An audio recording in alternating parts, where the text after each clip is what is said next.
Shabbos, the last couple of weeks, I've been hearing about the dire situation in Israel. Experts and military experts, journalists speaking about the situation in Gaza. Can we eradicate Hamas? Is Hamas an idea that you can't eradicate it? What happens after we kind of disperse at least the battalions of Hamas? Where the hostages, how many of them are alive? And what's happening in the Judea Samaria? They're smuggling in weapons from Jordan to be able to shoot rockets into Israel as well from there. How terrible is that?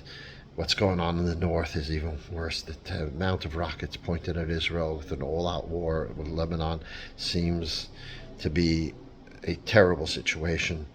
How do you conquer that part of Lebanon to be able to allow your citizens to go back to the north?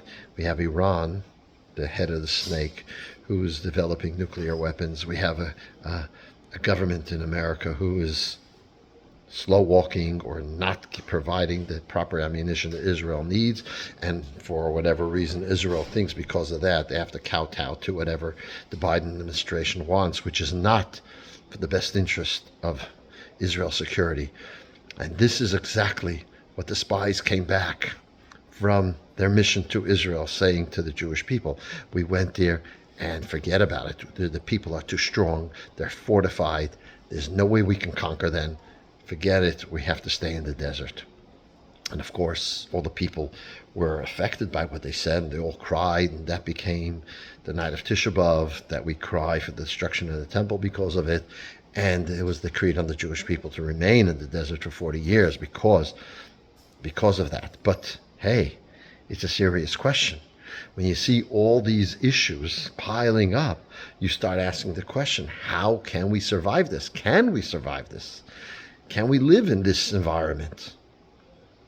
And so the question is also, there's another question. Moses, Moshe Rabbeinu, in the book of Deuteronomy, speaks about the people living in the land of Israel in worse terms than even the spies.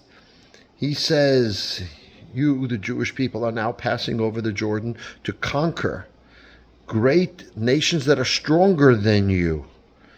Great and big fortified cities, giants of people. And who you've heard that who could stand up to these giants? So why was Moses able to say it and scare the people? How is he better than what the spies said? There's a beautiful Hasidic story. Chatzkel needed to marry off his daughters, and he had no money. So his wife says, Chatzkel, you have an uncle that's very wealthy. Doesn't know what to do with all his money. Why don't you travel to your uncle and ask him for some help? Chatzkel was not the kind of guy. He was a timid kind of guy. He wasn't the kind of guy that asked people to help him. He always lived by the sweat of his own brow and worked whatever he could to earn the meager living that he did, and he wasn't comfortable asking.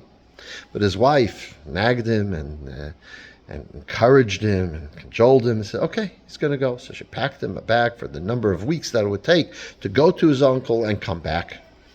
2 days after leaving, he comes back home. He says to his wife, listen, I was thinking my uncle. First of all, I haven't had a connection to him for 30 years. Who says he's still alive? And even if he's alive, who says he's still wealthy? And even if he's still wealthy, who says he wants to help me? But you know what? Hashem is for sure alive. Hashem for sure has all the money in the world. He's wealthy. And Hashem loves us, and I'm sure he's ready to help us. So therefore, all I'll do is daven to him, take in a little bit more mitzvahs, and I'm sure he'll be able to help us. And so he did. He stayed home and davened to Hashem and strengthened himself in his Judaism. Shortly thereafter, Ivan, his non-Jewish neighbor, comes in and says, Chatzkel, you've always looked after me. You've always been so kind to me. I have to travel for 6 months, and I've hidden my treasure in this place, under this and this tree. And I want you to know where it is, so that if I don't come back in 6 months, it's yours. Okay? And he left. 6 months pass. Chatzkel goes, digs up, and he sees indeed amazing treasure of gold and coins that he could live as a wealthy man the rest of his life and have enough to marry off his daughters. It's after 6 months, so the guy said he could take it, but he wasn't that comfortable taking it. So he went and traveled to his Rebbe, the Chayz of Lublin, the Seer of Lublin, to ask him if it's okay for him to take it. As soon as he walks into the Rebbe's room, the Rebbe, without him saying a thing, says, Hashem is alive, Hashem is wealthy, and Hashem has given you this incredible gift. Go home and marry off your daughters.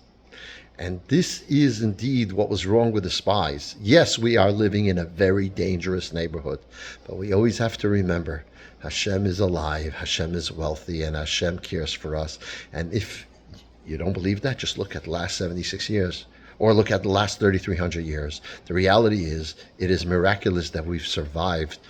We're the only people that have survived in our condition over the last 3,300 years.